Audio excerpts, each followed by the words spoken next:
İbrahim, ustam be Halil İbrahim. Kıvırcık saçlarına bak düşmüş uçlarına, dağın yamaçlarına yaslan be Halil İbrahim.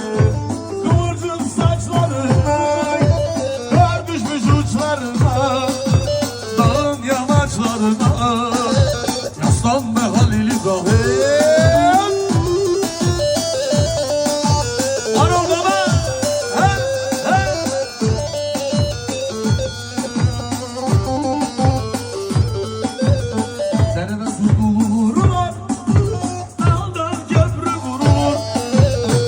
Su dururlar, daldan köprü vurulur, el yerine vurulur.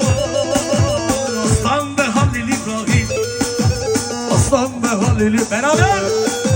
Kıvırcık saçlarına kar düşmüş uçlarına, dağın yamaçlarına